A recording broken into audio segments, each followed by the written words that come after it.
আসসালামু আলাইকুম। সুধী মণ্ডলী, রনি নিউজের পক্ষ থেকে সকলকে অনেক অনেক প্রীতি আর শুভেচ্ছা জানিয়ে শুরু করছি জাতীয় দৈনিক পত্রপত্রিকার শিরোনাম দিয়ে সাজানো অনুষ্ঠান পত্রিকার শিরোনাম।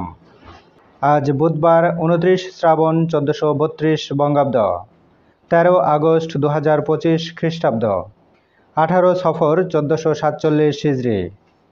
সুধী মণ্ডলী, অনুষ্ঠানের প্রথমে আমাদের হাতে রয়েছে আজকের দৈনিক ইত্তেফাক পত্রিকা। আজকের দৈনিক ইত্তেফাক পত্রিকার প্রথম শিরোনাম, জোট সঙ্গীর প্রতীকে ভোট করতে পারবে অনিবন্ধিত দল, ছোট নিবন্ধিত রাজনৈতিক দলগুলো পড়বে বিপাকে। অধ্যাপক ইউনুস আনোয়ার ইব্রাহিম বৈঠক, বাংলাদেশ মালয়েশিয়া সম্পর্ক গভীর করার অঙ্গীকার। 5 MOU সই, মালয়েশীয় ব্যবসায়ীদের বাংলাদেশে বিনিয়োগের আহ্বান। জুলাই সনদ কবে?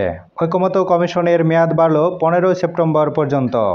2 মেয়াদের বেশি প্রধানমন্ত্রী না থাকার পক্ষে 89% মানুষ।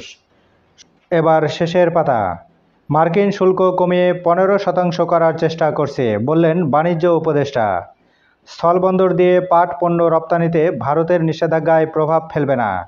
অর্থনীতিতে স্বস্তি এসেছে, আত্মতুষ্টির জায়গায় আসেনি, বললেন অর্থ উপদেষ্টা।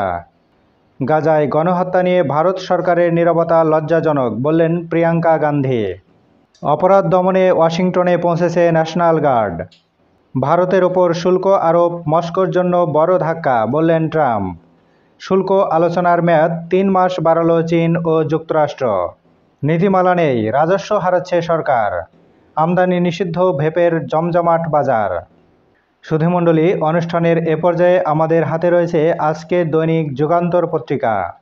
আজকের দৈনিক যুগান্তর পত্রিকার প্রথম শিরোনাম, আওয়ামী বন্দনার নেপথ্যে কারা, হঠাৎ মুখোশধারীদের জিগির। ডক্টর ইউনুস ও আনোয়ার ইব্রাহিম বৈঠক, মালয়েশিয়ার সঙ্গে 5 সমঝোতা স্মারক সই। টেক গ্লোবাল ইনস্টিটিউটের অনুসন্ধান, 10 বছরে 2300 কোটি টাকার নজরদারি সরঞ্জাম ক্রয়।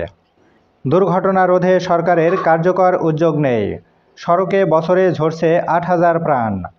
সর্বোচ্চ 200 কোটি টাকা করে পাচার, নতুন 101 জন অর্থ পাচারকারী শনাক্ত।